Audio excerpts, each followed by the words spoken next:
ডাঙৰীয়া,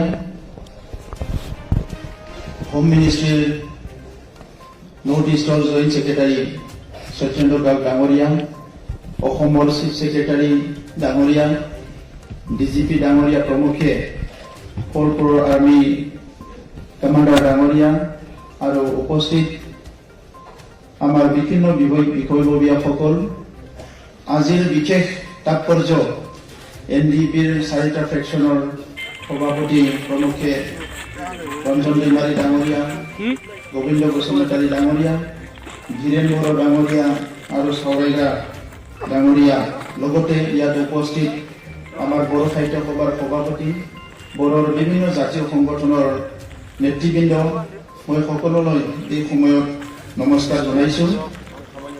আজি বিশেষকৈ এই সভা আমাৰ কাৰণে, বড়ো জাতিৰ কাৰণে এটা ঐতিহাসিক সভা বুলি ক'ব লাগিব। কাৰণ আজিৰ পিছত বড়ো জনগোষ্ঠীৰ যি টেগ আছিলে, এই টেগটো নাইকিয়া হৈ যাব। দীৰ্ঘদিনৰ ধৰি অসমৰ আৰু ভাৰতৰ সংবাদ মাধ্যমত দুটা শব্দ প্ৰচলন হৈ আছিলে। অসমীয়াত বড়ো উগ্ৰপন্থী বুলি কোৱা হয় আৰু হিন্দীত বড়ো উগ্ৰবাদী বুলি কোৱা হয়। যেতিয়া বড়ো উগ্ৰপন্থী আৰু বড়ো উগ্ৰবাদী এই দুটা শব্দ উচ্চাৰণ কৰে, আমাৰ বুকুত অলপ আঘাত পাওঁ। এটা জাতি কেনেকে উগ্ৰপন্থী হ'ব পাৰে? এইটো হ'ব পাৰে, স্বাভাৱিকতে এটা উচ্চাৰণ আহে, কিন্তু এইটো সকলো জাতিক সামৰি লোৱাত আমি সকলোৱে দুখ পাইছিলো। আৰু সেইকাৰণে সকলো পক্ষৰ পৰা আপ্ৰাণ চেষ্টা, এইটো এটা কোনোবা এটা পক্ষৰ নহয়, সকলো পক্ষৰ আপ্ৰাণ চেষ্টাত এটা কালেক্টিভ এফৰ্টত আজি এই আমি শুভ এটা ক্ষণটো দেখিবলৈ সক্ষম হলো। ইয়াৰ কাৰণে ধন্যবাদৰ পাত্ৰ ভাৰতৰ প্ৰধানমন্ত্ৰী, ভাৰতৰ হোম মিনিষ্টাৰ আৰু ইয়াৰ লগতে অসমৰ মুখ্যমন্ত্ৰী আৰু বিশেষকৈ ইয়াত আগভাগ লৈছে ডক্টৰ হিমন্ত বিশ্ব শৰ্মা ডাঙৰীয়া। মই তেখেতসকলক প্ৰথমতে ধন্যবাদ জনাইছো। ইয়াৰ লগতে ব্যুৰক্ৰেটসকল আছে। আজি ইয়াত অসমৰে এজন পূব সন্তান, তেখেতৰ নামটো ল'বই লাগিব, যিজনে BTC চুক্তিত অৰিহণা আছিলে আৰু এইখন চুক্তিত অৰিহণা আছে, তেখেতৰ নামটো হ'ল তপন ডেকা। তেখেতেও ইয়াত যথেষ্ট কণ্ট্ৰিবিউশ্যন আছে আৰু অশেষ কষ্ট কৰি পেলাই এই কামটো কৰিলে। সেইকাৰণে আজি মই এই সকলো ব্যক্তিক প্ৰথমতে ধন্যবাদ জনাইছো বড়ো জনগোষ্ঠীৰ তৰফৰ পৰা। আজি আমি এই সময়ত বহুত কথা মই ক'ব বিচৰা নাই।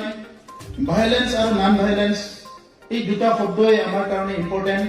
কাৰণ ইতিহাস দুটা শব্দই লিখে বুলি কৈছে, এটা হ'ল চেলেঞ্জ, আনটো হ'ল ৰেছপন্স।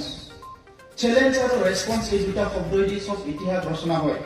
আৰু আমি আছিলো ভাইলেন্স আৰু নন ভাইলেন্সৰ মাজত। আমি বহুত কনফিউজ হৈ আছিলো। আমি ডেমক্ৰেটিক হ'ম নে আনডেমক্ৰেটিক হ'ম, আমি ভাইলেন্স হ'ম নে নন ভাইলেন্স হ'ম, এই দুটাৰ মাজত আমাৰ ৰেভলিউশ্যন চলি আছিলে।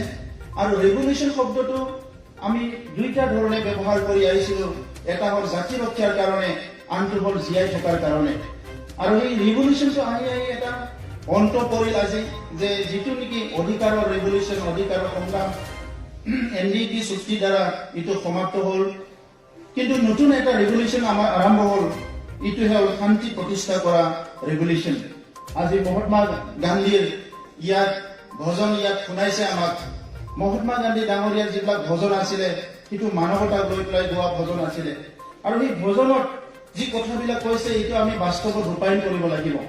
তো সেইকাৰণে আজি মই নিখিল বড়ো ছাত্ৰ সন্থাৰ তৰফৰ পৰা এই শুভ ক্ষণত যিটো ৰেভলিউশ্যন যি কাৰণতে নহওক কিয়, সেই কাৰণবোৰক সমাধান কৰাৰ দায়িত্বটো সমাজৰো হয়, চৰকাৰৰ হয়, বিভিন্ন পক্ষৰ হয়।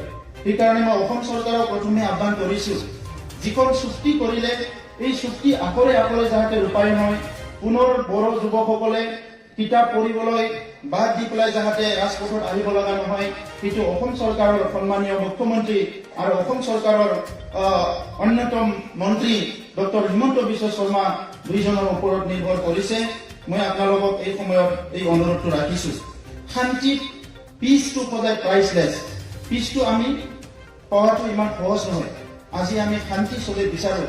বড়ো ভূমিত উল্লাহ উৎসাহ যিটো দেখিছো, ইয়াত আমি যি মানে কথা দেখিবলৈ পাইছো, মানুহ চেষ্টা কৰি আছিলে মানে ৰখি আছিলে যে আমি শান্তি কেতিয়া পাবলৈ সক্ষম হ'ম। এই চুক্তি কিমান কি পাইছে, কিমান কি পোৱা নাই, ইয়াতকে চবেই বিচাৰিছে আমাক শান্তি লাগে।